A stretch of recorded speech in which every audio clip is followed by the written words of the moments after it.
Kisah dimulai dengan protagonis bernama Liu Yi, seorang pemain game yang tidak pernah menganggap serius permainannya. Akibat sikapnya itu, ia hanya bisa menyaksikan dengan tak berdaya saat adik perempuannya dibunuh oleh orang tak dikenal yang membawa pedang. Rasa bersalah yang berat menimpa Liu Yi sebagai kakak yang gagal melindunginya. Terlarut dalam pikiran dan mencoba memahami di mana letak kesalahannya serta apa yang memicu tragedi ini, ia tidak menyadari siluet seorang pria bersenjatakan pedang mendekat dari belakang. Dalam sekejap, mata pisau itu menembus tubuhnya, membuatnya bersimbah darah namun tetap sadar. Orang asing itu mengangkatnya dan tanpa ragu mencampakkannya tepat di samping tubuh adiknya yang tak bernyawa. Terpaku, Liu Yi menolak menerima kenyataan tersebut. Andai ia tahu akhir hidup mereka akan seperti ini, ia pasti akan menganggap serius game itu sejak awal. Sejak kematian orang tua mereka hanya hidup berdua, dan impian terbesar Liu Yi adalah menjaga adiknya serta memastikan masa depan yang cerah untuknya. Ia memang mendedikasikan diri pada game bernama Yuan World, namun baginya itu hanyalah pengisi waktu luang. Sedikit yang ia tahu bahwa dunia virtual ini akan mengambil alih realitas, memberikan kemampuan karakter kepada para pemainnya, dan memicu kehancuran global. Liu Yi menyaksikan tanpa daya saat adiknya tewas sementara dua pemain di dekatnya tertawa dan mendiskusikan langkah mereka selanjutnya. Tiba-tiba, sesuatu bangkit di dalam dirinya. Ia bangkit dengan 3 tekad yang bulat. Pertama, ia membenci dunia di mana aturan diubah dengan begitu mudahnya. Kedua, ia mencela dirinya sendiri karena tidak menganggap serius game tersebut. Dan di atas segalanya, ia menyimpan kebencian mendalam pada pembunuh adiknya yang terlihat sangat menikmati tindakannya. Dengan gerakan cepat, Liu Yi menyambar sesuatu dari tanah dan melemparkannya ke kepala sang pembunuh, membuatnya kehilangan keseimbangan. Musuh yang bingung memegangi kepalanya, bertanya-tanya apa yang terjadi dan dari mana asal benda tersebut. Liu Yi yang terbaring di tanah mengamati semuanya dengan senyum puas, bahagia karena setidaknya ia telah melawan sedikit. Namun, nasibnya sudah ditentukan. Tanpa ragu, sang pembunuh memenggal kepala Liu Yi sambil berkata bahwa ia tidak akan membiarkan pecundang level 1 menantangnya. Namun, ada yang salah. Liu Yi terbangun di tempat tidurnya di rumah. Di luar, sebuah pengumuman bergema di jalanan, hanya tersisa 8 jam hingga pembukaan game Yuan World. Liu Yi bangkit dengan tiba-tiba, tak mampu mempercayai apa yang terjadi karena ia ingat dengan sempurna momen saat ia dibunuh. Melihat ke sekeliling, ia tidak mengenali di mana ia berada hingga menyadari itu adalah apartemen lamanya tempat ia tinggal 3 tahun yang lalu. Tiba-tiba pintu terbuka dan suara seorang wanita bergema di dalam ruangan. Liu Yi membeku, tak percaya dengan apa yang ia lihat. Di ambang pintu berdiri adiknya yang memegang kotak berisi otorisasi untuk game Yuan World. Dengan suara gemetar, ia bertanya tahun berapa saat itu. Liu Yan, yang terkejut dengan pertanyaan itu, menjawab dengan bercanda seolah kakaknya bangun dengan suasana hati yang buruk, dan mengatakan saat itu adalah tahun 2030. Pernyataan itu menghantamnya keras. Liu Yi berdiri mematung, tak percaya mendengar hal itu. Dengan cepat ia berlari ke jendela dengan mulut sedikit terbuka. Ia menyadari telah kembali tepat ke hari Yuan World diaktifkan untuk pertama kalinya. Tanpa ragu, ia memeluk adiknya erat-erat dan berjanji pada diri sendiri bahwa kali ini, ia tidak akan membiarkan mereka mati. Ia akan menjadi pemain terkuat, kecuali jika semua ini hanyalah mimpi. Itu adalah 27 Juli 2030, game realitas virtual Yuan World dirilis, dan pada 1 September, ia mengambil alih dunia. Semua pemain menerima kemampuan karakter mereka di dalam game. Masyarakat kelas bawah dan kaum yang terpinggirkan tiba-tiba memperoleh kekuatan luar biasa. Untuk pertama kalinya, mereka merasakan kekuatan yang tak pernah mereka bayangkan sebelumnya. Akibatnya, kekacauan terjadi dan perang tanpa akhir demi uang serta kekuasaan pun dimulai. Protagonis kita mengikuti jalan seorang pemain yang hanya menjelajahi dunia game yang membawanya pada nasib tragis. Akibat levelnya yang rendah, ia akhirnya tewas di Yuan World. Namun, melalui keajaiban, ia mendapatkan keberuntungan tak terduga. Ia terlahir kembali dan kembali ke 3 tahun yang lalu, tepat di saat game akan dirilis. Kali ini, ia bertekad menjadi yang terkuat. Secara mental, ia kembali ke realitas dan terkejut saat adiknya mendorongnya karena ia tanpa sadar terus memeluknya. Adiknya merasa sangat malu, mengira kakaknya hanya mengganggunya. Sambil menggaruk kepala, ia tersenyum canggung dan berkata dengan heran bahwa ia benar-benar melakukan itu. Kita melompat 8 jam ke depan ke momen peluncuran Yuan World. Protagonis kita mengenakan kacamata realitas virtual dan berbaring di tempat tidurnya. Ia tahu hanya ada 34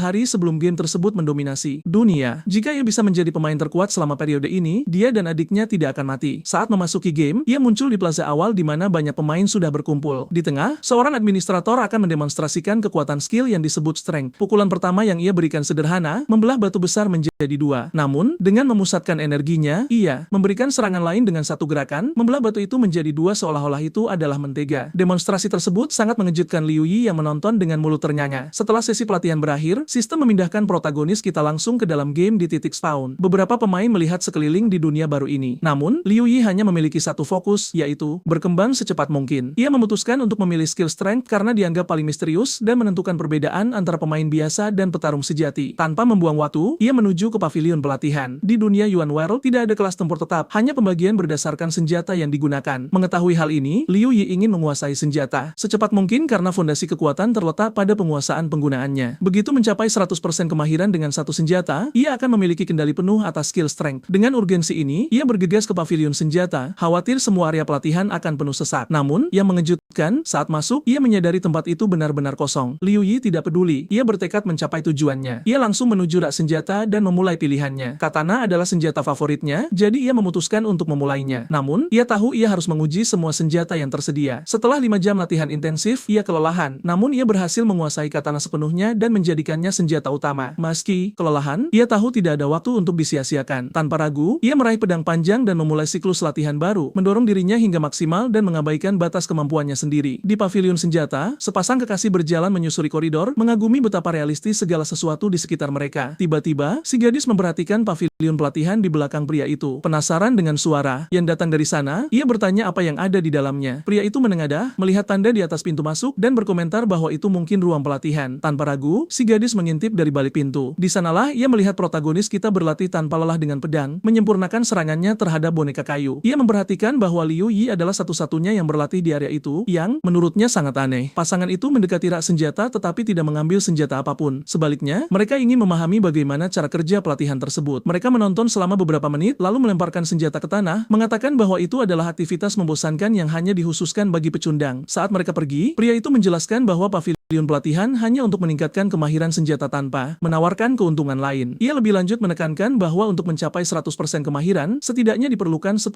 pukulan. Si gadis menyarankan agar mereka pergi dan menggunakan waktu itu untuk level up. Pria itu segera setuju. Sebelum pergi, si gadis menoleh sekali lagi ke arah Liu Yi. Entah mengapa, sosok pria itu melekat di ingatannya. Liu Yi, bagaimanapun, bahkan tidak menyadari ada yang lewat. Ia terus memukul tanpa henti, tanpa menunjukkan niat untuk beristirahat. Pada hari pertama, ia menguasai katana dan tombak sepenuhnya, tetapi skill spesial yang sangat dinanti-nantikan tidak muncul. Pada hari kedua, ia mencapai penguasaan menggunakan tombak, kapak, perisai, dan palu. Tetap saja, kekuatannya tidak bangkit. Pada hari ketiga, sementara pemain lain sudah mencapai level 10 hingga 20, Liu Yi masih di level 1 dan kekuatannya tetap tersembunyi. Sejenak ia mempertimbangkan untuk level up sebelum melanjutkan pelatihannya, namun ia dengan cepat menepis pikiran itu. Jika ia ingin menjadi pemain terkuat, ia harus mendapatkan skill itu dengan segala cara. Tidak ada yang akan menghentikannya. Sekali lagi, adegan berpindah ke jalan dekat pavilion pelatihan. Pasangan yang sama sedang lewat, mendiskusikan fakta bahwa seorang pemain telah tewas. Hukuman di One World sangat keras. Saat mati, pemain kehilangan semua level pengalaman. Di tengah percakapan mereka, si gadis sekali lagi melihat Liu Yi dan sangat terkejut. Ia masih berlatih. Pria di sampingnya juga terkejut. Ia mengatakan ada cara bermain yang jauh lebih menarik daripada menghabiskan berhari-hari berlatih tanpa henti. Si gadis, yang penasaran, tidak mengerti mengapa Liu tetap melakukannya. Temannya menyarankan mungkin ia mengetahui suatu rahasia tersembunyi. Dengan bersemangat, ia berpikir untuk mencoba menguasai senjata juga. Namun, si gadis memotong idenya. Ia menyatakan bahwa itu sia-sia karena Liu Yi telah berlatih selama 3 hari penuh dan tidak ada yang berubah. Sementara pemain lain mencapai level 20, ia masih hanya meningkatkan skill senjatanya. Ia tidak akan punya kesempatan untuk menang dengan cara ini. Liu Yi, bagaimanapun, benar-benar mengabaikan pasangan itu. Ia punya tujuan dan tidak akan membuang waktu untuk gangguan. Si gadis merasa terganggu oleh obsesinya. Ia berkata Liu Yi tampak seperti pecandu game, dan bahkan jika ia menjadi petarung terkuat, ia tidak akan pernah mencoba pelatihan senjata. Baginya, waktu lebih baik dihabiskan untuk level up. Kehilangan kesabaran untuk tinggal lebih lama di sana, ia menarik lengan temannya dan bersikeras agar mereka pergi. Mereka harus mendapatkan lebih banyak pengalaman secepat mungkin. Berhari-hari kemudian, protagonis kita menerima notifikasi yang tidak terduga. Ia telah menguasai 18 jenis senjata dan sebagai hasilnya, mendapatkan gelar Master Armor. Sekarang, ia mampu menggunakan skill dan karakteristik dari 17 senjata lainnya dengan senjata utama pilihan apapun. Dengan cambuk di tangannya, ia kelelahan dan tetap tak bergerak memproses pesan di depan matanya. Ia tidak bisa memahami apa yang terjadi. Ia telah menyempurnakan semua senjata tajam yang memungkinkan, tetapi skill spesial yang selama ini ditunggu-tunggu tidak pernah muncul. Karena ini, ia memutuskan untuk membuang senjata tajam. Mungkin bakat sejatinya terletak pada senjata api. Tanpa membuang waktu, ia menuju ke pavilion senjata api. Saat ia berjalan, ia merenungkan sesuatu yang aneh. Dalam kehidupan sebelumnya, ia tidak pernah bertemu pemain yang menggunakan kekuatan dengan senjata api. Saat memasuki pavilion, aula yang megah terungkap di depannya. Ada variasi senjata yang sangat besar yang dipajang di rak logam. Tanpa ragu, Liu Yi memilih pistol. Hari-hari berlalu dengan cepat. Lebih dari 5 hari telah berlalu dan ia yakin pemain lain sudah mencapai level 30. Sementara itu, ia masih di level 1. Melihat banyak pilihan senjata, Liu Yi merasakan sesak di dadanya. Ada begitu banyak senjata dan karena ini, Yuan World bisa mengambil alih dunia sebelum ia menguasai semuanya. Sejenak ia bertanya-tanya apakah itu layak dilanjutkan, tetapi kemudian ingatan tentang kematian adiknya datang membanjiri pikirannya. Pemain level 20 yang membunuhnya. Darahnya mendidih di nadinya. Ia tidak punya pilihan, ia tidak bisa kembali. Tanpa kekuatan, ia tidak akan pernah menjadi pemain terkuat. Sambil menarik napas dalam-dalam, ia mengangkat pistol itu dan memulai pelatihannya. Bahkan jika nasibnya adalah untuk mati lagi, Yi, ia tidak akan pernah menyerah. Sementara itu di pavilion pelatihan, gadis yang dulu mengejek dedikasi Liu Yi memutuskan untuk kembali, untuk memeriksa kemajuannya. Namun, saat ia melihat di dalam, ia tidak menemukan siapapun. Terkejut, ia mengira ia telah menyerah dan pergi selamanya. Tiba-tiba, ledakan keras bergema di area tersebut. Suara yang dalam itu membuatnya terpaku di tempat. Apa itu? Secara naluriah, ia mengikuti kebisingan itu dan menaiki tangga menuju pavilion senjata api. Mengintip dari balik pintu, ia terpana. Liu Yi telah berhenti menembak. Alasannya, ia telah benar-benar menghancurkan target pelatihan di sekitarnya. Aura kehijauan yang aneh berkelap-kelip seolah-olah keberadaannya sendiri sedang bergeser. Gadis itu menutup mulutnya dengan tangan, menahan jeritan. Matanya mencerminkan ketakutan murni. Apa yang sebenarnya terjadi padanya? Liu Yi, sementara itu, tetap membeku. Ia tidak melihat apa-apa seolah hilang dalam kehampaan, tetapi itu karena ia sedang membaca notifikasi yang telah lama ia tunggu. Pesan itu berbunyi, "Selamat, Anda telah mencapai 100% penguasaan dengan pistol. Sebagai hadiah, Anda telah memperoleh skill baru." Menggigil menjalari tubuh Liu Yi, ia akhirnya menerima kekuatannya. Sekarang untuk pertama kalinya, ia merasa siap menghadapi bencana yang akan datang. Tawa kecil lepas dari bibirnya. Langkah selanjutnya jelas, level up dan mengejar pemain lain. Statistiknya dasar, semuanya 5, satu-satunya pengecualian adalah endurance spesialnya yang hanya memiliki 1 poin. Selain itu, ikon baru untuk passive skills muncul, tetapi masih kosong. Menuju pintu keluar, Liu Yi siap untuk mulai level up. Namun, saat ia mencapai pintu, ia melihat seorang gadis berdiri di koridor. Ia mencoba bertingkah santai dengan berpaling dan bersiul. Melodi, berpura-pura tidak melihat apapun. Liu Yi, bagaimanapun, tidak membuang waktu bertanya-tanya apakah ia telah melihat sesuatu atau tidak. Ia hanya berjalan melewatinya seolah ia tidak ada di sana. Gadis itu merasa malu, perasaan jengkel menguasainya. Tidak mengerti mengapa ia merasa begitu tidak nyaman, ia ingin bertanya apa yang terjadi di dalam pavilion. Ingin memahami apa aura aneh di sekitar Liu Yi itu, tetapi ia ragu-ragu. Akhirnya, ia tetap terdiam. Sepanjang jalan, Liu Yi mendengar rumor tentang Yuan World. Informasi yang paling relevan adalah bahwa game itu telah mencapai 10 juta pemain daring. Ini hanya mengonfirmasi kekhawatirannya. Waktu berlalu terlalu cepat. Sesampainya di toko, Liu Yi memilih peralatannya. Ia membeli pistol level rendah bernama White Dragon seharga 500 koin. Ia juga membeli kotak dengan 300 peluru biasa seharga 300 koin dan belati level rendah seharga 200 koin. Total, ia menghabiskan 1000 koin untuk akuisisi barunya. Saat meninggalkan toko, ia merasakan sedikit keputusasaan. Harganya terlalu mahal, dan fakta bahwa mata uang dalam game memiliki nilai yang sama dengan uang nyata membuat semuanya menjadi lebih mahal baginya. Perusahaan di balik Yuan World telah berlebihan dengan harga barang. Tetap saja, ia puas dengan senjata barunya. Saat ia memeriksa belati itu, ide brilian muncul padanya. Tanpa ragu, ia mengaktifkan skill spesialnya, Master Armor. Skill ini memungkinkannya melampaui keterbatasan senjata dan menerapkan kekuatan satu senjata ke senjata lainnya. Ujian nyata pertama dari kekuatan barunya akan segera dimulai. Bertekad untuk menguji kemampuannya, Liu Yi menuju perusahaan game Mirror Kingdom. Tempat ini memungkinkan pemain untuk membuat salinan cermin dari diri mereka sendiri untuk dilawan. Aturannya sederhana. Jika pemain berhasil mengalahkan salinannya, mereka akan menerima uang dan pengalaman tambahan. Namun, ada 2 syarat untuk berpartisipasi. Pemain harus setidaknya 5 level di bawah salinan mereka dan membayar 10% dari target mereka untuk mengikuti pertarungan. Bagi Liu Yi, kondisi ini bukan masalah. Nyatanya, ini adalah skenario sempurna baginya. Ia masih level 1, tetapi sekarang ia memiliki kekuatan nyata. Saat berjalan melalui aula Mirror Kingdom, teriakan frustrasi bergema di seluruh area. 2 pemain baru saja merespons, mengeluhkan kesulitan ekstrim dari salinan cermin. Sepertinya mereka telah kehilangan segalanya yang mereka upayakan. Di dekatnya, 2 pemain lain mengamati pemandangan itu dengan ironi. Mereka mengejek pemain yang kalah, dan saat mereka melihat Liu Yi, mereka mengalihkan perhatian padanya. Salah satu dari mereka memperhatikan pistol yang tergantung di pinggang anak laki-laki itu, tertawa dengan rasa jijik. Baginya, itu adalah pilihan senjata terburuk dalam game. Pemain lainnya juga menunjukkan penghinaan, yakin bahwa Liu Yi tidak lebih dari pemula yang tidak berpengalaman. Tertipu dengan berpikir ia bisa menang dengan peralatan yang begitu rendah. Liu Yi tetap diam, hanya mengamati para pemain. Mereka tidak tahu apa yang ia mampu sekarang. Setelah mengonfirmasi keputusannya, Liu Yi secara mental mempersiapkan diri untuk pertempuran pertamanya di Mirror Kingdom. Ia tahu bahwa karena kurangnya pengalaman, peluangnya kecil. Namun, ia juga mengerti bahwa ia tidak punya pilihan selain bertarung. Ia mengakses menu sistem untuk membiasakan diri dengan antarmuka. Setelah menavigasi sejenak, notifikasi lain muncul, meminta konfirmasi untuk menghadapi pemain cermin. Meskipun takut, Liu Yi mengonfirmasi partisipasinya, sangat menyadari konsekuensinya. Sistem kemudian menampilkan notifikasi yang meminta konfirmasi biaya partisipasi sebesar 100 koin. Setelah menerima, notifikasi kedua muncul, mengingatkannya bahwa sekali berada di dalam Mirror Kingdom, pemain tidak bisa keluar sampai pertempuran selesai. Beberapa saat kemudian, Liu Yi mendapati dirinya diangkut ke arena. Lawannya adalah seorang pemain yang siap bertempur. Itu mundur dimulai dan pertempuran akan dimulai dalam 10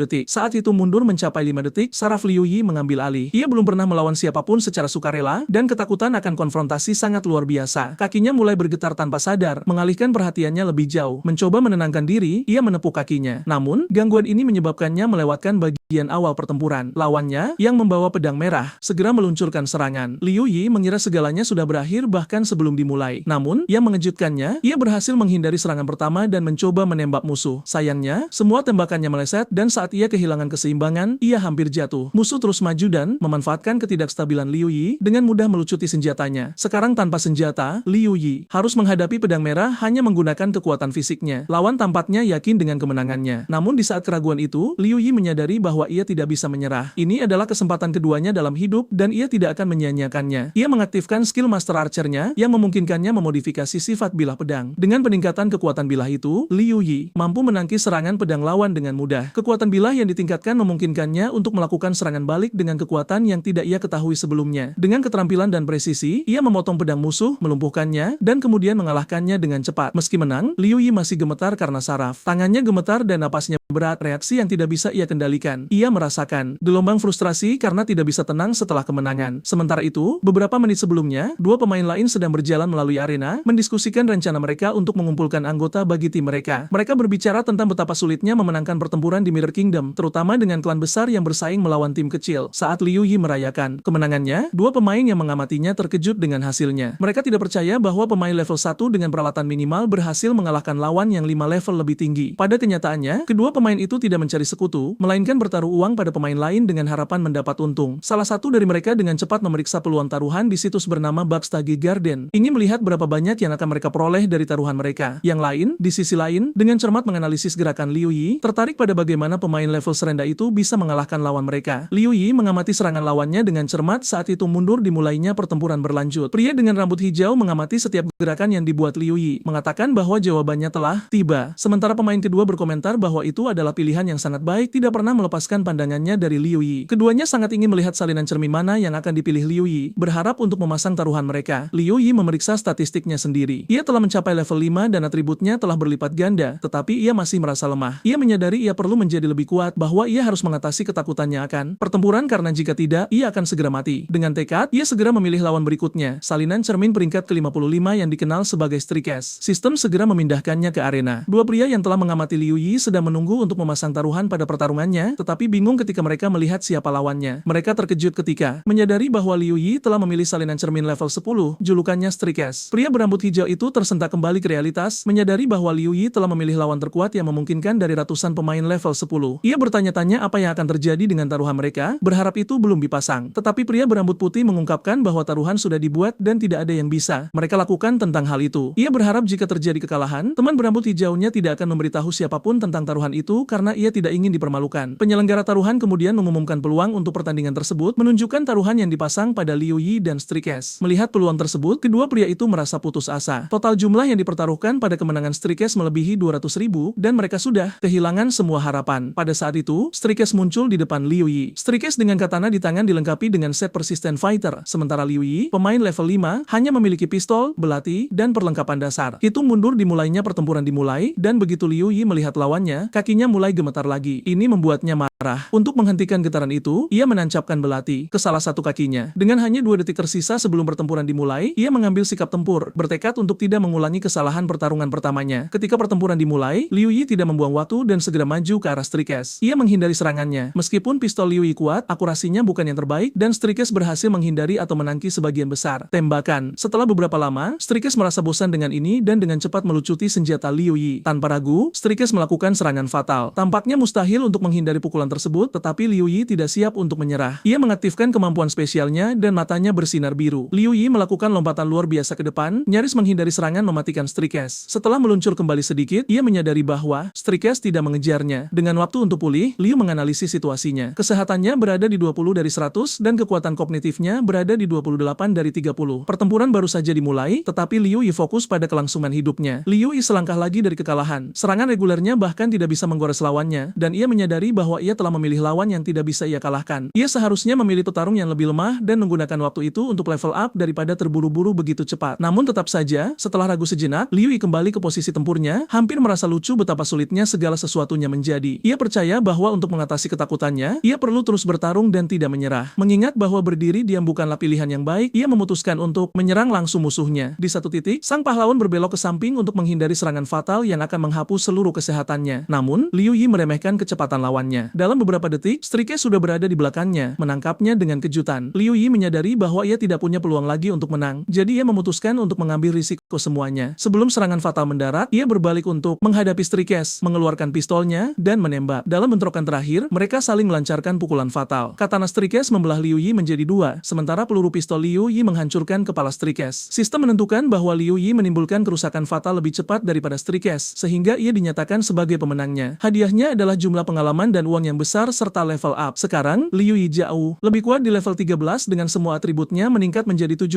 kecuali resistensi yang hanya meningkat 1 poin. Ia menghela napas lega, menyadari bahwa ia berada di ambang kematian namun tetap memenangkan pertempuran yang luar biasa itu. Banyak notifikasi lain tiba, yang paling penting adalah bahwa ia telah mencapai level 10 dan sekarang kemampuan kebangkitannya telah berkembang, ke titik di mana ia bisa memilih jalur perkembangannya. Sementara itu, dua pria yang bertaruh pada kemenangan Liu dikelilingi oleh kerumunan dan ditekan ke dinding. Mereka yang kalah dalam taruhan diharuskan menyerahkan semua uang kepada peserta lain. Salah satu pria hampir menangis, bertanya apakah ada opsi untuk memberikan setengah uangnya daripada semuanya. Gang yang bermata satu menunjuk ke arah mereka dan berkata tidak ada pilihan seperti itu dan mereka tidak bisa melarikan diri dari kekalahan muda ini. Pria berambut putih itu tidak tahan lagi dan berteriak, mengatakan bahwa ia tidak percaya mereka benar-benar berpikir sudah menang padahal hasilnya belum diputuskan. Gang, sambil menunjuk ke papan, dengan tegas menyatakan bahwa Strike akan menang karena ia tidak bisa kalah dari seorang pemula. Jika itu terjadi, ia akan siap membuat keributan besar dengan taruhan. Sebelum Gang mengatakan ini, Strike dianggap sebagai salah satu pemimpin di antara salinan cermin level 10. Namun beberapa saat kemudian, papan diperbarui dan semua orang terkejut melihat bahwa Strike telah dikalahkan. Kerumunan di sekitar mereka hampir tidak percaya dan mulut mereka terengah-engah keheranan. Dunia mereka seketika runtuh. Pria dengan rambut hijau sangat gembira, senang dengan kemenangan tersebut dan kedua temannya sangat senang bahwa mereka telah menang. Sementara itu, Liu Yi, protagonis kita, kembali dengan kemenangan dari arena. Daftar itu tiba-tiba muncul di depannya. Ia melihatnya untuk pertama kalinya dan tidak sepenuhnya mengerti apa artinya, tetapi memutuskan untuk menyelesaikan game tersebut. Saat ia akan meninggalkan game, adiknya datang ke kamar dan memanggilnya untuk makan. Saat memasuki dapur, Liu Yi tidak membuang waktu dan mulai makan segera. Ian, adiknya, berkata bahwa ia telah menyiapkan jamur favoritnya, tetapi Liu Yi bahkan tidak memperhatikan kata-katanya. Begitu terbenam dalam pikirannya tentang Yuan World di mana ia telah menemukan dua kemampuan baru yang bahkan tidak ia ketahui sebelumnya. Kemampuan pertama adalah Flame of Invasion, yang memiliki efek luar biasa. Kerusakan per detik turun menjadi 25, tetapi total kerusakannya sekitar 250 poin kesehatan. Bersama dengan kemampuannya, Liu Yi juga memikirkan bahaya yang ditimbulkan oleh lawan-lawannya dan mempertimbangkan ide untuk membentuk timnya sendiri. Setelah makan dengan cepat, ia berterima kasih kepada adiknya dan kembali ke kamarnya. Ia mengejutkannya karena ia hampir tidak menghabiskan sepiring makanan. Ini bahkan sedikit menyakitinya dan ia berpikir bahwa ia perlu mencari seseorang untuk memasak untuknya sekarang. Kembali ke Yuan World, di dalam bangunan dunia cermin, seorang pria berlutut di depan Gangset memohon agar diizinkan menyimpan setengah uangnya seperti yang telah diusulkan. Namun, pria itu tidak begitu sederhana dan terus memohon, mengatakan bahwa semua uang yang ia pertaruhkan pada kemenangan Strike bukanlah miliknya, melainkan milik keluarganya. Jika ia kehilangan semuanya, ia kemungkinan besar akan menghadapi hukuman berat. Gangset, yang masih mengejeknya, mengatakan bahwa baru 1 menit yang lalu ia menolak tawaran seperti itu, dan sekarang pria itu menawarkan hal yang sama. Sebelum ia bisa selesai berbicara, seorang pria berambut merah muncul dan membenturkan kepala Gang ke dinding, mengatakan bahwa ia harus mengembalikan semua uang yang kalah dari taruhan melawan Strike. Pria berambut merah itu bernama Jack dan berasal dari Guild New Order yang bertanggung jawab atas dunia cermin. Gang ditekan ke dinding, mencoba menjelaskan bahwa orang yang mengalahkan Strike tidak ada hubungannya dengan dia karena ia hanya memasang taruhan dan tidak tahu bahwa Liu Yi akan memilih salinan Strike untuk mengalahkannya. Tetapi apa yang dikatakan Gang kepada Jack tidak mengganggunya sama sekali. Jack menjawab bahwa pada akhirnya, pria berambut putih itulah yang keluar sebagai pemenang, dan bahkan jika Gang berhasil lolos dari tanggung jawab, hal-hal akan ditangani secara berbeda di dunia nyata. Gang mencoba membela diri sebaik mungkin, dan untuk menghindari masalah dalam kehidupan nyata, ia menawarkan semua uang yang ia peroleh dari taruhan tersebut. Namun, Jack tiba-tiba menolak, mengatakan ia tidak membutuhkannya dan membiarkan pria malang itu pergi. Gang berpikir sejenak dan dengan ekspresi yang sangat serius di wajahnya berkata bahwa ia tidak punya apa-apa lagi untuk ditawarkan sebagai kompensasi. Jack dengan tatapan yang menakutkan hanya berkomentar bahwa Gang harus melakukan satu bantuan untuknya, dan tentu saja, ia tidak punya pilihan selain setuju. Sekarang kembali ke pahlawan kita. Setelah makan malam, ia memasuki game lagi untuk terus level up. Ia tahu ia tidak bisa ragu karena ia harus dipersiapkan dengan baik untuk hari kiamat. Segera, Liu Yi menerima notifikasi yang mengonfirmasi pilihannya, yaitu untuk meningkatkan skill Cureki. Tanpa ragu, ia mengonfirmasi peningkatan tersebut dan segera menerima 3 notifikasi. Yang pertama adalah tentang skill yang ia pilih, yang kedua menginformasikan bahwa penghitungnya lengkap dan kekuatan tempurnya sekarang 15,6. Selain itu, ia menerima gelar baru, bernama Low Level Warrior. Salah satu kejutan terbesar bagi Liu Yi adalah menyadari bahwa dengan memilih skill tersebut, ia telah memperoleh atribut ganda dan beberapa statistiknya meningkat secara signifikan. Ketika ia melihat statistiknya, ia sangat terkejut karena beberapa atributnya meningkat cukup besar. Ketika ia mencapai level 100, Liu Yi menjadi jauh lebih lemah. Ia menyadari hal ini karena, meskipun ia hanya mencapai level 13 dengan atribut dan bonus baru, ia sekarang berada di level yang sama dengan karakter level 26. Liu Yi merenungkan kemungkinan mengalahkan Strikes level 20 dengan kekuatan saat ini. Namun dari pria yang tidak percaya diri, Liu Yi berubah menjadi seseorang yang percaya diri, bertekad untuk menantang Strikes, menganggapnya sebagai lawannya, dan ingin menguji kekuatannya melawannya. Berikutnya, notifikasi muncul di depannya meminta konfirmasi untuk pertempuran dengan Strikes yang segera ia tanggapi dengan mengonfirmasi. Beberapa detik setelah memilih lawannya, taruhan untuk pertarungan mulai muncul di rumah taruhan lingkungan dan di obrolan pemain. Seseorang memasang taruhan, dan dua pria yang diminta Jack untuk menyebarkan informasi, mulai mempromosikannya. Salah satu dari mereka bertaruh semua uangnya pada kemenangan sang protagonis yang membuat marah pria berambut emas. Mereka tidak perlu memasang taruhan, tetapi pria berambut putih yakin bahwa sekarang Jack tidak bisa berbuat apa-apa karena bahkan jika ia mencoba, ia tidak akan mendapatkan dukungan dari kelompoknya yang disebut New Order. Pria pirang itu memperhatikan senyum menghina dari temannya dan menyimpulkan bahwa Jack telah memaksanya untuk mempromosikan peluang demi protagonis. Namun, ia tidak memahami signifikansi situasi tersebut karena sudah jelas bahwa tidak ada yang akan bertaruh pada Liu Yi dan peluangnya akan sangat rendah. Tetapi pria itu tidak menanggapi karena tugasnya hanya menyebabkan kebingungan. Adegan berpindah ke arena pertempuran di dalam Mirror Kingdom di mana pertarungan akan segera dimulai dalam 10 detik. Di satu sisi, Strikes level 20 bersenjatakan dua katana dan baju besi tingkat lanjut. Di sisi lain, Liu Yi level 13 hanya dengan pistol, belati, dan peralatan pemula. Kemudian, ia mulai merenung, berpikir bahwa dengan cadangan kekuatan kognitif yang cukup, ia akan mampu memprediksi saat yang tepat untuk dengan mudah menghancurkan Strikes. Sistem mengumumkan dimulainya pertempuran. Protagonis tidak ragu dan menyerang segera. Strikes berhasil bertahan dengan katananya, menangkis semua peluru sambil menyerang. Liu Yi mencoba mendekat, menangkis pukulan. Ia mencatat bahwa atribut ganda praktis telah menghilangkan kesenjangan kekuatan di antara mereka, yang meningkatkan kepercayaan dirinya. Sekarang pertempuran dengan lawan tingkat tinggi tidak akan seintens sebelumnya. Menghindar dari sisi ke sisi, Liu Yi hanya menggunakan pistolnya dan merenungkan betapa kuatnya ia telah menjadi. Ia membiarkan musuh cukup dekat sehingga ia bisa menyerang dengan belatinya dan membidik kepala Strikes. Berencana mengakhiri pertarungan dalam beberapa detik terakhir dengan senyum di wajahnya. Ia akan membunuh lawan dan mengakhiri pertarungan. Strikes, di sisi lain, tidak percaya bahwa pemain level rendah yang lemah mampu menyerangnya dan berdiri membeku tanpa reaksi. Pada saat Liu Yi melihat wajah lawannya, ia menjadi bingung dan tidak tahu harus berbuat apa. Membatalkan tembakan pistol saat sang pahlawan telah memperlambat Strikes. Ada cukup waktu untuk serangan balik. Namun, setelah menghindar, Liu Yi melompat mundur menghindari kerusakan apapun. Tiba-tiba, ia diliputi gelombang kemarahan saat ia mengingat lawannya. Menghentikan aksinya dan memegangi kepalanya, tidak yakin bagaimana harus melanjutkan. Ia tidak mengerti mengapa ia menembaknya dan memikirkan fakta bahwa ia takut dan juga bahwa ia hanya takut mati. Melihat lawannya dan senjatanya, pemuda itu berpikir ia tidak akan pernah bisa mengambil takdirnya sendiri ke tangannya. Dan yang terpenting, bahwa ia tidak akan pernah tumbuh dan akan terus menakuti semua orang di jalannya. Sambil mempererat pegangan senjatanya, ia mengerti bahwa masa depannya diputuskan tepat di sana. Meskipun lawannya, si gadis juga mengerti bahwa hanya satu pemenang yang akan meninggalkan pertempuran ini dan nasib protagonis dipertaruhkan. Dengan lompatan mengesankan ke arah Strikes, keduanya memutuskan untuk bertabrakan secara langsung. Strikes memberikan pukulan pertama yang seharusnya memenggal kepala pahlawan kita, tetapi Liu Yi pada gilirannya berhasil menghindar dengan cepat bergerak di belakangnya. Ia meraih nyeri kepala, mengarahkan pistol, dan pada saat itu, pikirannya jernih. Ia telah tumbuh menjadi orang yang sama sekali berbeda. Tanpa ragu sedetik pun, Liu menembak dan segera 3 notifikasi muncul di depannya. Yang pertama mengatakan bahwa ia telah mengalahkan Strikes, yang kedua bahwa levelnya telah meningkat, dan yang ketiga bahwa ia telah mencapai level 20. Sekarang mampu memilih bagaimana mengembangkan kekuatannya lebih lanjut. Wajah protagonis sangat serius. Ia mengerti bahwa sekarang tidak hanya ia telah tumbuh, tetapi ia juga berada di depan semua pemain lainnya. Sementara itu, di lobi, mereka yang bertaruh pada pahlawan kita tidak percaya dengan apa yang mereka lihat karena mereka benar-benar menang. Kemudian, secara tak terduga, pria berambut hijau berkomentar bahwa taruhan tidak memengaruhi pemain lain. Meskipun Jet telah membuka taruhan keduanya pada Strikes level 20, ia masih kalah dari Liu Yi. Sekarang semua orang tahu betapa kuatnya ia. Pria yang sama mulai berpikir bahwa setelah mengalahkan Strikes level 20, Liu Yi mungkin telah mencapai level 22 atau bahkan 23. Ia menyimpulkan bahwa Liu Yi hanya bisa bertarung melawan level 30.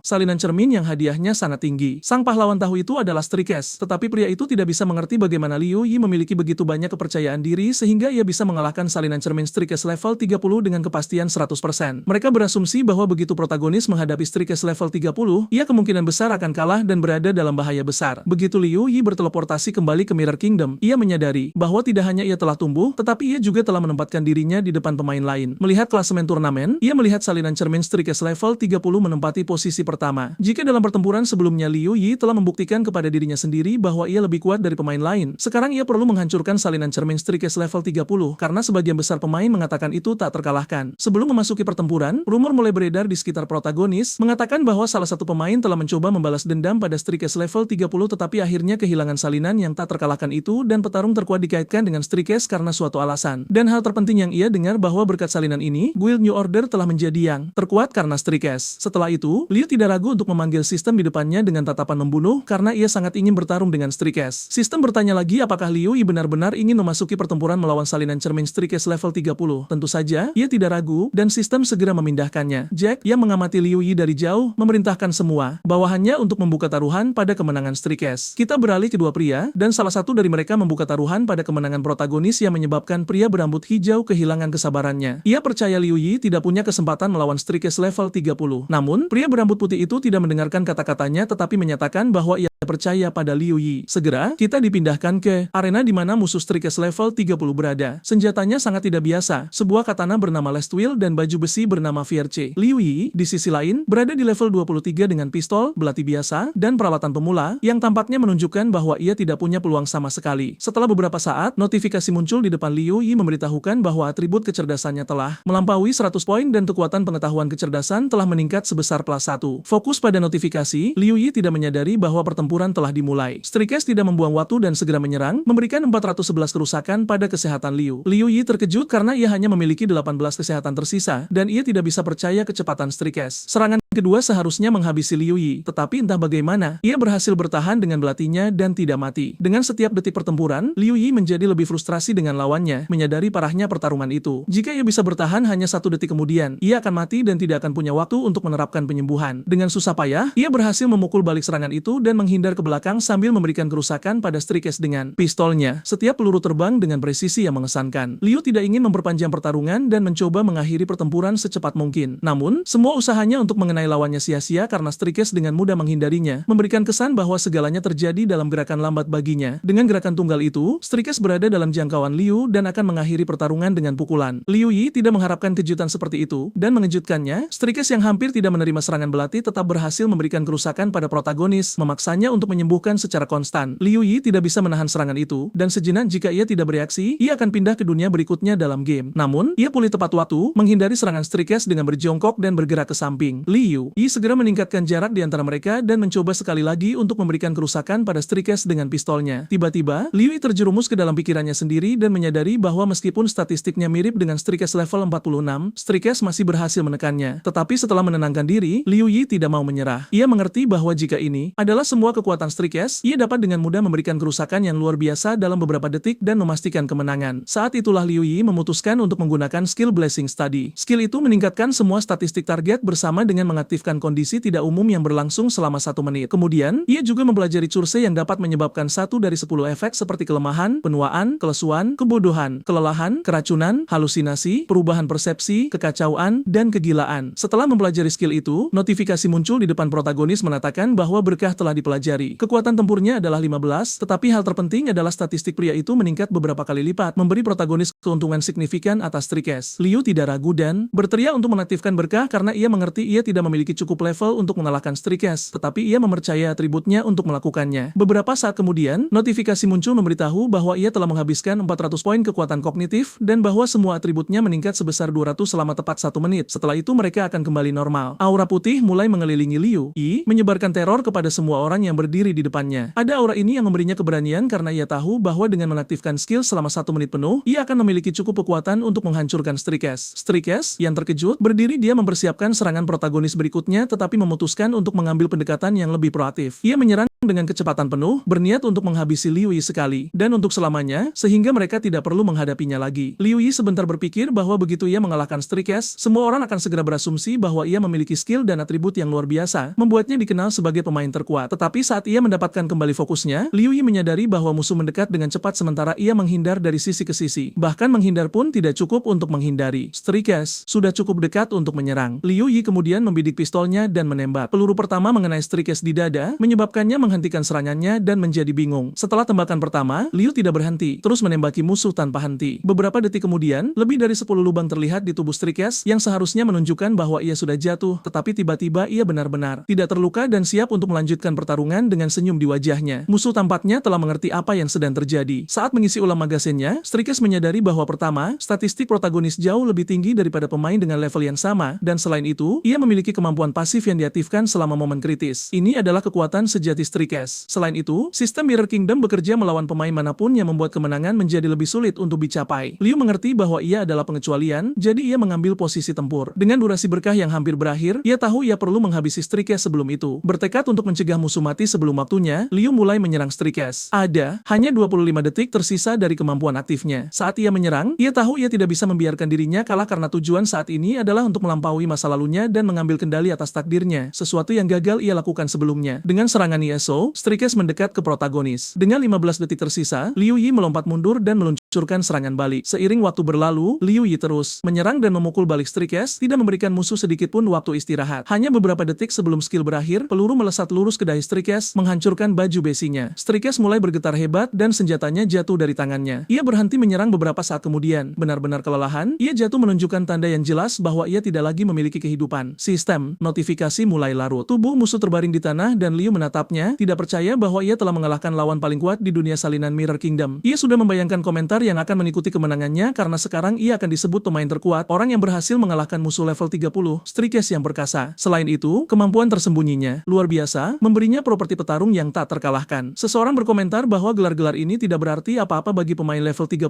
karena mereka milik dunia yang sama sekali berbeda dalam hal kekuatan. Untuk mengilustrasikan, salah satu penonton menjelaskan bahwa paling banyak pemain level 30 seperti tanah di bawah kaki protagonis yang berarti mereka tidak akan pernah mencapai levelnya. Imajinasi protagonis membuat harga dirinya melonjak, lebih lanjut meningkatkan moralnya setelah kemenangannya atas Strikes. Kemudian, beberapa notifikasi muncul di antar mukanya. Yang pertama memberinya selamat atas kemenangannya atas Strikes, sementara yang kedua memberitahunya tentang hadiahnya yang sangat besar baik dalam uang maupun pengalaman. Ia hampir tidak bisa menahan kebahagiaannya karena ia tidak hanya mendapatkan uang dan pengalaman tetapi juga mengatasi ketakutan yang sangat besar. Pada saat itu, sistem memindahkannya kembali ke Mirror Kingdom. Di ruang tunggu, Jack menyaksikan pertempuran, tidak percaya bahwa Liu Yi telah mengalahkan salinan terkuat di Mirror Kingdom. Namun, yang lebih membuatnya marah adalah uang yang ia hilangkan dengan bertaruh pada kemenangan Strikes. Sementara itu, dua pemain yang bertaruh pada protagonis merasa euforia. Mereka melompat kegirangan, dan seorang pemuda berambut putih tersenyum pada batu-batu di sekitarnya, mengatakan bahwa ia benar tentang Liu Yi dan bahwa taruhannya telah membuahkan hasil. Untuk alasan itu, ia menyarankan agar mulai sekarang semua orang harus selalu mengikuti naluri mereka. Namun, temannya meraih lengannya dan memperingatkan bahwa terlalu dini untuk merayakan karena banyak hal masih bisa terjadi. Ia kemudian menyarankan agar mereka berdua memutuskan hubungan dari game dan dalam kehidupan nyata pindah ke apartemen lain untuk menghindari ditemukan oleh Jack. Adegan berpindah ke dunia nyata, rumah protagonis di mana ia duduk di tempat tidurnya, merenungkan kemenangannya atas Strikes, salinan terkuat dalam game. Tiba-tiba pintu terbuka dan seorang gadis muncul dari ruangan lain, berkomentar bahwa ia mungkin lapar dan mengundangnya untuk makan sesuatu. Namun, ia punya rencana lain. Dengan senyum di wajahnya, ia mengatakan mereka akan pergi berjalan-jalan dan ia akan mengajaknya makan barbecue. Saat mereka menuruni tangga, si gadis bertanya kepada kakaknya dari mana ia mendapatkan uang itu karena restoran mahal bagi mereka. Sambil tertawa, ia menjawab bahwa ia tidak akan mempercayainya karena ia telah memenangkan sejumlah besar uang di dalam game dan itulah mengapa mereka perlu bersulang untuk keberuntungan mereka. Adiknya menerima tanpa bertanya dan tidak meminta rincian lebih lanjut. Keesokan harinya, masih di rumah protagonis, ia melakukan pembelian online. Setelah menyelesaikan transaksi, ia menerima konfirmasi bahwa pesanan akan tiba dalam 2 bulan. Duduk di meja, ia tidak bisa mempercayainya karena dalam hanya 24 hari, Yuan World seharusnya mengambil alih dunia nyata, membuat 2 bulan itu terasa seperti penantian yang menyiksa. Tetap saja, ia tidak punya pilihan karena toko terdekat yang ia periksa kehabisan stok. Alih-alih membiarkannya membuatnya jatuh, ia mengumpulkan semua tekadnya dan memutuskan bahwa ia perlu mendorong dirinya lebih keras lagi saat menunggu pengiriman. Adegan kemudian berpindah, dan kita melihat 2 gadis berjalan di sepanjang di tepi pantai. Mereka merasa sangat malu karena semua orang yang lewat terus menatap mereka. Tiba-tiba, sahabat yang memutuskan untuk bertanya mengapa Lea mengajak gadis itu berkencan. Pikiran yang langsung dipenuhi kekhawatiran dan rasa takut akan sesuatu yang buruk terjadi. Namun, yang tetap mempertahankan senyum ceria di wajahnya dan terdiam sejenak, tenggelam dalam pemikirannya. Dia sedang memikirkan memikirkan cara memperkenalkan kakaknya kepada temannya karena itulah tujuan utamanya. Gadis itu sangat menarik, berasal dari keluarga baik-baik dan yang paling penting, memiliki kepribadian yang luar biasa. Jika dia menjadi tunangan kakaknya, Ian tidak perlu khawatir lagi tentang apapun. Sesaat kemudian, kembali ke realita, Ian tersenyum dan menjawab bahwa kakaknya sangat merindukan temannya. Itulah sebabnya dia ingin bertemu. Tanpa banyak ekspresi, temannya bertanya kemana saja dia belakangan ini karena bahkan tidak membalas pesan di grup kerja mereka. Ian mulai curiga bahwa temannya mungkin punya pacar, tetapi meskipun benar, dia tidak akan menyerah pada rencananya karena dia sudah memutuskan untuk menjodohkan Lea. Ian menghela napas, menyesuaikan topinya, dan berkata, dia bahkan tidak tahu bagaimana menjelaskannya. Tiba-tiba, gadis itu berteriak keras, mengungkapkan bahwa orang tuanya memaksanya untuk memainkan game online yang luar biasa. Ian bingung dengan respons tak terduga itu dan tidak tahu harus berkata apa. Sementara itu, kita dibawa ke sebuah bar lokal. Jack, yang penuh amarah, memukul seorang gadis berambut merah yang sebelumnya dia panggil untuk mencoba menenangkannya. Pukulan itu brutal dan gadis itu jatuh ke tanah. Meski terluka dan berjuang untuk tetap sadar, Jack terus menyerangnya. Dia benci cara gadis itu berusaha menenangkannya karena dia merasa gadis itu mengasihaninya, sesuatu yang sangat dia benci. Kerumunan mulai berkumpul, marah dengan apa yang mereka saksikan, tetapi tidak ada yang berani ikut campur. Bagaimanapun, ini bukan pertama kalinya Jack bersikap seperti ini. Saat menyadari tatapan orang-orang di sekitarnya, dia menjadi lebih marah dan bertanya apa yang mereka bisikan tentang dirinya. Namun, tidak ada yang menjawab. Sebaliknya, satu persatu mereka mulai membubarkan diri, lari ke berbagai arah untuk menghindari nasib yang sama dengan gadis yang terkapar di tanah. Masih merasa tidak puas, Jack meludahi gadis itu sebelum mengambil ponselnya. Saat mendengar seseorang memanggilnya sebagai teman, dia langsung menjawab panggilan tersebut dan bertanya apakah orang di ujung sana sudah menemukan alamat protagonis. Jawabannya negatif, tetapi orang itu meyakinkan bahwa mereka punya rencana. Jack mendengarkan dengan saksama dan tanpa ragu bertanya apakah rencana itu benar-benar tanpa celah. Saat mendengar bahwa kesuksesan dijamin 100%, ekspresinya berubah. Mata marahnya menunjukkan dengan jelas bahwa dia mendambakan balas dendam terhadap Leo Yi dan tidak akan berhenti sampai mendapatkannya. Dengan suara penuh kebencian, Jack berkata bahwa begitu mereka menemukan pria itu, dia akan segera mengirimkan sisa uangnya. Percakapan berakhir dan adegan beralih ke Leo Yi, yang pada saat itu baru saja memasuki game. Dia berdiri di depan bangunan Mirror Kingdom, merenungkan level maksimal dari salinan cermin yang hanya level 30. Dia mengerti bahwa di levelnya saat ini, dia tidak bisa lagi berevolusi di sana karena musuh-musuhnya terlalu lemah. Dengan pemikiran itu, dia memutuskan sudah waktunya untuk pergi. Berbalik, dia mulai berjalan menuju Destroyed Kingdom, tempat di mana dia bisa menjadi lebih kuat. Namun, saat dia berhenti dan melihat penampilannya sendiri, dia menyadari dia tidak bisa terus mengenakan baju zirah awalnya. Sudah waktunya untuk memikirkan membeli yang baru. Leo Yi berjalan ke toko senjata. Saat mendekati etalase, jendela sistem muncul di depannya menampilkan barang-barang yang tersedia untuk dibeli. Namun, setelah melihat harganya, dia membeku selama beberapa detik. Ekspresinya menunjukkan dengan jelas bahwa dia tidak mungkin menghabiskan begitu banyak uang untuk baju zirah. Kecewa, dia meninggalkan toko dan terus berjalan melalui Mirror Kingdom. Tak lama, dia menyadari tidak ada alasan untuk tinggal di sana lagi karena mustahil menemukan sumber daya yang diperlukan untuk membuat peralatan. Oleh karena itu, dia memutuskan untuk pergi ke Destroyed Kingdom di mana dia bisa dengan mudah mendapatkan bahan dan membuat peralatan level 20. Meskipun dia punya cukup uang untuk langsung membeli peralatan level 20, dia lebih memilih untuk tidak terburu-buru. Bagaimanapun, dia akan segera mencapai level 30 dan lagi pula, dia perlu mengelola uangnya di dunia nyata juga. Tanpa membuang waktu, dia berangkat ke Destroyed Kingdom. Di sana, dia berniat bergabung dengan tim karena dia tahu itu akan mempercepat evolusinya dan membantunya mendapatkan peralatan dengan lebih cepat. Saat tiba, dia melihat banyak tim merekrut pemain untuk menjelajahi Dumeon dengan berbagai level. Beberapa menerima pemain level 20, sementara yang lain mencari pemain level 30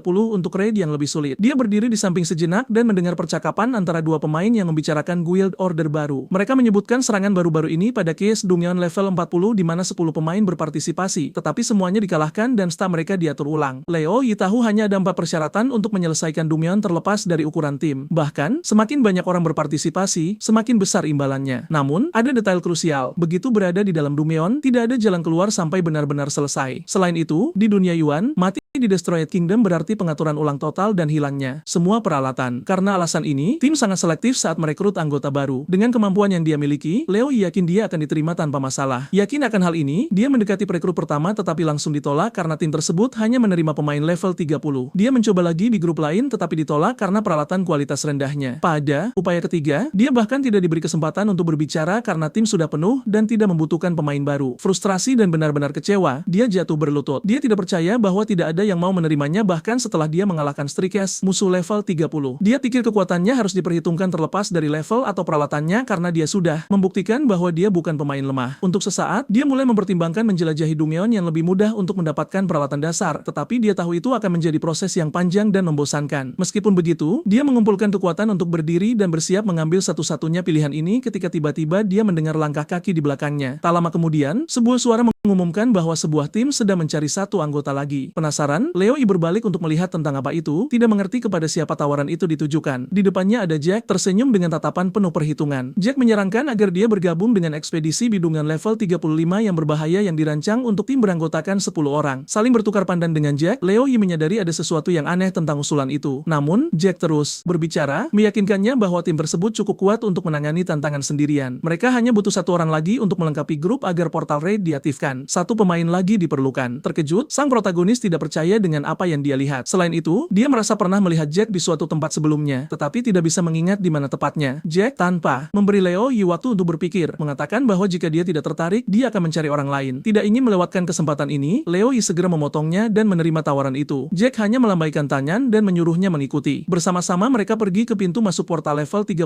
yang ditujukan untuk kelompok 10 orang. Ketika mereka mencapai titik pertemuan di dekat portal royal yang hancur, mereka menemukan kerumunan. Pemain di sekitar mereka mengenakan baju zirah yang mengesankan, yang membuat banyak orang berkomentar tentang pilihan tak terduga sang pemimpin. Tidak ada yang menyangka dia akan merekrut seorang pemula yang hanya dipersenjatai dengan pistol sederhana. Leo Yi mengamati pemain lain dan dengan cepat menyadari bahwa mereka dilengkapi dengan sangat baik. Pakaian ungu menunjukkan bahwa lebih dari setengah tim memiliki peralatan dengan kelangkaan tim melas. Dia memegang kepalanya, berpikir, bertanya-tanya apakah dia setidaknya bisa mencuri beberapa peralatan itu. Tiba-tiba, salah satu pemain berteriak bahwa sekarang semua sudah berkumpul. Mereka harus segera pergi karena dia ingin mencapai level 40 secepat mungkin. Seorang pria botak mendekat dengan senyum dan berkata bahwa begitu mereka mencapai level 40, mereka perlu mengganti peralatan mereka, dan jika itu terjadi, dia bisa memberikan perlengkapan lamanya kepada grup. Namun, pemain itu hanya tersenyum dan menolak tawaran tersebut kecuali seseorang membawa senjatanya dengan 3 barang langka dari inventaris yang tidak diterima siapapun. Kelompok itu kemudian mulai bergerak menuju portal dengan Leo Yi mengikuti perlahan di belakang mereka. Mengamati pemain lain, dia menyadari bahwa mereka semua tampak saling mengenal dengan baik dan tidak mengerti mengapa mereka memanggilnya untuk misi level 35 ini. Namun, saat menyadari senyum jahat dari tim tersebut, dia menyadari bahwa persahabatan ini menyembunyikan motif tersembunyi. Portal akhirnya terbuka, menampakkan lanskap gurun yang luas. Di tengah pemandangan, hanya ada kristal misterius. Jack dan pemain lain adalah yang pertama melewati portal dan mulai menganalisis lingkungan. Segera, salah satu anggota tim menyadari bahwa tujuan misi adalah melindungi kristal. Jack segera mengambil alih dan memerintahkan semua orang untuk mengelilingi kristal dan memastikan keamanannya. Semua orang mengikuti instruksi kecuali Leo Yi yang ragu sejenak. Saat itulah, Jack memperingatkan bahwa siapapun yang membiarkan monster mencapai kristal harus membayar kerusakan tersebut dengan uang mereka sendiri. Leo Yi terkejut dengan organisasi tim tersebut meskipun dia tidak menunjukkannya. Masih tidak terburu-buru untuk memposisikan diri, dia mengamati kristal dengan cermat. Tiba-tiba, sebuah notifikasi muncul di depan matanya. Misi sedang dimuat. Beberapa detik kemudian, pesan lain menginformasikan bahwa tugasnya adalah melindungi kristal dari 3 gelombang musuh. Di bagian bawah layar, dia melihat bilah kesehatan kristal dan penalti untuk kegagalan. Kematian bagi semua pemain. Saat itulah teriakan memotong pikirannya. Seseorang mengumumkan bahwa monster sedang menyerang. Leo Yi melihat ke arah gurun tetapi tidak melihat apapun selain kabut tebal. Namun, dia segera menyadari bahwa kabut ini tidak biasa dan dihasilkan oleh monster itu sendiri. Dari dalam tabir asap, seekor musuh muncul dengan kecepatan tinggi. Makhluk itu tampak seperti laba-laba tetapi memiliki taring yang sangat besar. Pria botak itu berteriak agar Leo Yi mendekati kristal, memperingatkan bahwa jika dia tidak mengikuti perintah, dia bisa dibunuh. Tanpa membantah, protagonis patuh. Sementara itu, segerombolan serangga mengerikan terbang menuju pria botak yang memegang kapak raksasa. Itu tampak seperti permainannya akan berakhir di sana, tetapi pria itu punya rencana yang sama sekali berbeda untuk raid ini. Dengan satu ayunan kapaknya, dia menghancurkan beberapa kumbang sekaligus. Dia menyaksikan yang lain juga melenyapkan kumbang besar seolah-olah mereka adalah semut dan menyadari bahwa kerja sama tim mereka berada di level tertinggi. Protagonis mengerti bahwa kelompok ini tahu persis apa yang mereka lakukan. Dia merasa tidak berguna dalam pertempuran itu dan menyadari dia tidak bermaksud mengerahkan tenaga terlalu banyak karena dia mungkin akhirnya menjadi penghalang. Jack menghancurkan monster satu persatu sampai tiba-tiba dia berhenti dan menatap serius sekutunya dengan pedang. Hanya dengan satu tatapan dari Jack, sang sekutu mengerti bahwa dia perlu membiarkan salah satu monster lolos ke protagonis. Tanpa ragu, dia membiarkan musuh pertama yang menyerangnya lewat dengan berpura-pura bahwa dia tidak punya waktu untuk membunuhnya. Makhluk seperti laba-laba itu maju ke arah protagonis dengan niat untuk menghancurkan kristal. Namun, sang pria tua tidak ragu. Dengan senyum di wajahnya, dia mendengar yang lain memintanya untuk melindungi kristal karena mereka telah membiarkan monster lolos. Hanya butuh beberapa detik baginya untuk mengalahkan musuh. Pada saat itu, dia berpikir bahwa meskipun mereka bekerja dengan baik bersama, kekuatannya setara dengan pemain rata-rata dan bahwa mereka sama sekali tidak selevel dengan salinan Strikes protagonis yang dia kalahkan. Segera setelah itu, sebuah notifikasi muncul di depannya yang menginformasikan bahwa mereka telah melindungi kristal dari gelombang pertama dari 3 gelombang dan bahwa gelombang berikutnya akan tiba dalam 10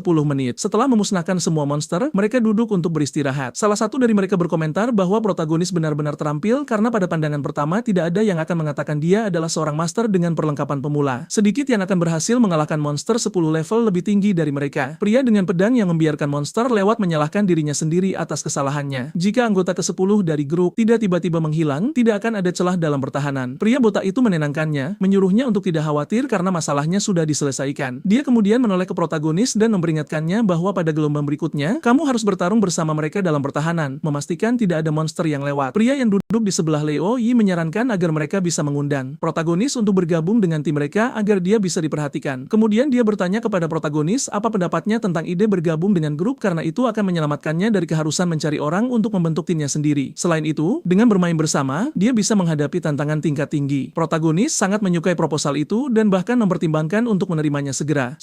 Setelah persetujuannya, pria berbaju zirah hitam bertanya kepada Jack apa pendapatnya tentang Leo Yi bergabung dengan mereka. Jack tersenyum dan menjawab bahwa dia tidak menentang masuknya dia ke dalam grup tetapi ada beberapa syarat. Anggota baru perlu memberikan nomor telepon dan alamat asli mereka karena itu akan melindungi mereka dari situasi seperti yang mereka hadapi sebelumnya. Mendengar ini, sang protagonis bingung. Ia merespons hanya dengan mendengarkan. Jack mulai berbicara tentang betapa sulitnya mendapatkan perlengkapan itu dan pada akhirnya Sam mengambil semuanya untuk dirinya sendiri. Karena ini, mereka sekarang memiliki masalah dengan monster. Jika Leo Yi ingin bergabung dengan mereka, dia harus menerima kondisi tersebut. Protagonis memikirkannya dan memahami situasinya dengan sempurna meskipun tidak ada yang menjelaskannya kepadanya dengan jelas. Setelah kata-kata ini, Jack dan sekutunya menunjukkan senyum jahat yang sulit diabaikan. Ini membuat Leo Yi semakin curiga. Mereka mengatakan tujuan mereka adalah mengundangnya ke raid dan selama beberapa detik semua orang lumpuh, tidak tahu harus berbuat apa. Dengan cepat, Leo Yi berdiri dan mengamati jumlah pemain tingkat menengah yang cukup banyak di aula. Menyadari bahwa ini jelas bukan kebetulan. Mereka sengaja memilihnya dan segera setelah mereka memasuki raid, mereka menunjukkan keramahan terhadapnya. Kemudian, mereka sengaja membiarkan monster lewat untuk melihat apa kekuatan sebenarnya dari protagonis. Pada akhirnya, mereka mengundangnya untuk bergabung dengan tim secara permanen. Dengan senyum di wajahnya, Leo Yi menyimpulkan bahwa berdasarkan semua yang telah terjadi, mereka mencoba mengumpulkan informasi tentang alamat aslinya. Melihat Jack, dari siapa amarah yang hebat terpancar, protagonis terus berbicara, menyarankan bahwa dia mungkin orang yang bertanggung jawab atas Mirror Realm dari Guild New Order. Sebelum bergabung dengan mereka, dia telah mendengar percakapan dua pria yang sama berbicara tentang New Order Guild yang memiliki alamat asli seorang pemuda berusia 20 tahun, yang bisa mengalahkan Strikes. Sejak saat itu, tidak ada yang melihat pria itu lagi. Pemuda itu, sambil tersenyum, berkata bahwa dia tersanjung karena usahanya telah diakui, terutama untuk mengalahkan Strikes level 30. Dengan itu, protagonis menyadari bahwa Jack telah mengumpulkan semua orang di sana untuk mengetahui alamat aslinya dan kemudian berurusan dengannya. Jack mencoba menyembunyikan kepribadian aslinya, mengklaim bahwa protagonis mungkin salah mengira dia sebagai orang lain. Dengan senjata di tangan, protagonis menyatakan bahwa pada kenyataannya dia tidak ingin bergabung dengan tim mereka. Dia hanya berpikir tentang menghasilkan uang dan mendapatkan pengalaman dengan tim yang begitu kuat di raid. Namun, melihat niat mereka, dia menyadari dia tidak boleh berpura-pura lagi. Bagaimanapun, mereka adalah musuh dan musuh harus dihilangkan. Jack berdiri, menatap tajam ke arah protagonis dengan tatapan mengerikan sementara seluruh tim Jack mengelilinginya. Kemudian dia mulai berbicara, mengejek ide bahwa Leo Yi berpikir dia bisa mengalahkan 9 pemain yang semuanya 10 level di atasnya. Salah satu anggota grup menyerang protagonis dari belakang, berteriak bahwa dia adalah Aid. Pada saat itu, sebuah notifikasi muncul di depan Leo Yi, menginformasikan bahwa dia telah menghabiskan 30 poin kekuatan untuk meningkatkan serangan berikutnya sebesar 1.500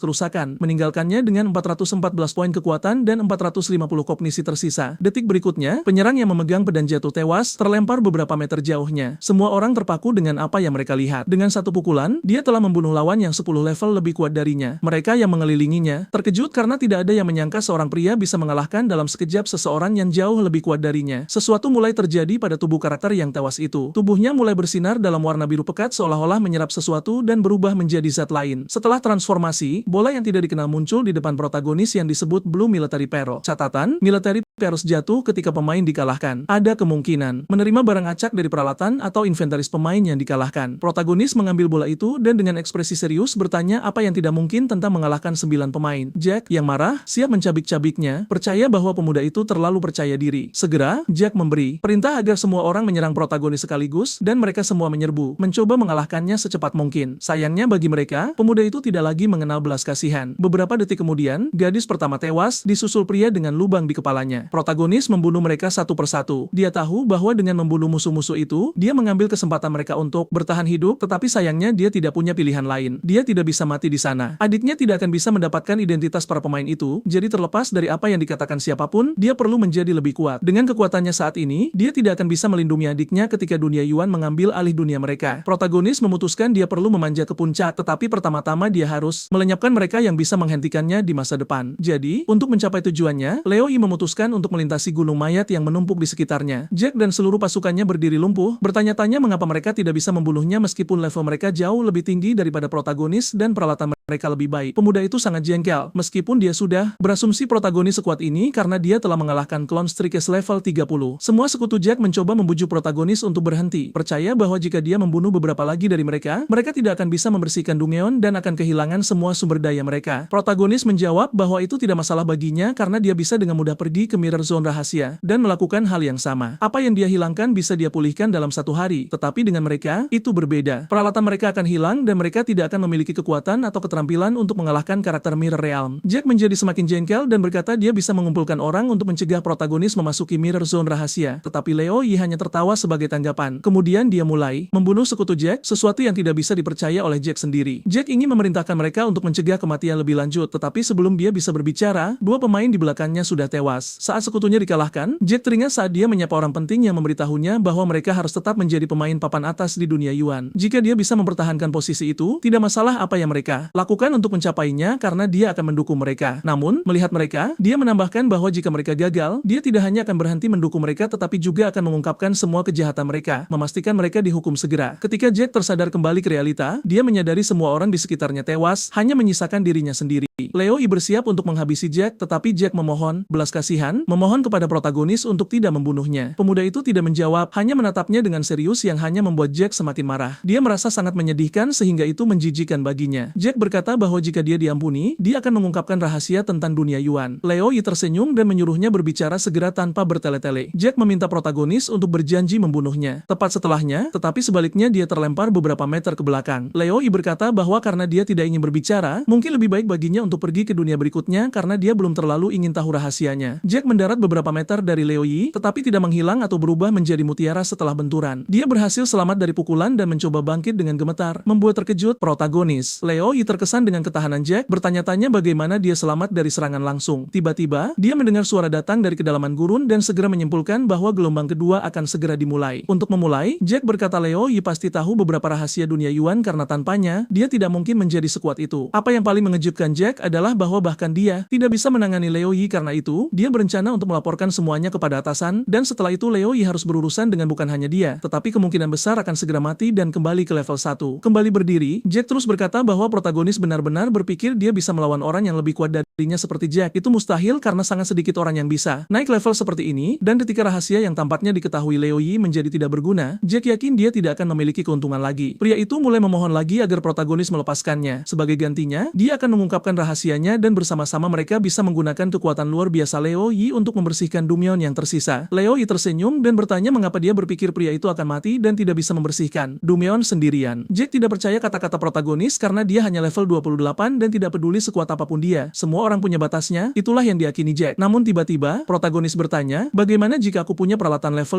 56? Bukankah akan mudah bagiku untuk membersihkan Dungeon level 35? Jack tidak percaya kata-kata Liu Yi. Sang protagonis memegang dua mutiara di tangannya dan bertanya, apakah ini kebetulan peralatan yang seharusnya tidak dia miliki? Melihat lebih dekat, Jack melihat bola biru di tangan pria itu. Dia tidak percaya dengan apa yang dia lihat, keterkejutan di wajahnya tak terbantahkan. Dengan senyum percaya diri dan penuh tekad, protagonis berteriak agar bola biru itu terbuka dan melepaskan peralatannya. Dalam sekejap, protagonis muncul mengenakan baju zirah kuning dan hitam. Dia mengenakan tank top dingin yang memberikan buff luar biasa dan itu juga peringkat ungu. Baju tempur cepat peringkat ungu melindungi seluruh tubuhnya, menawarkan ketahanan, kekuatan, kelincahan, dan baju zirah yang membutuhkan level 30.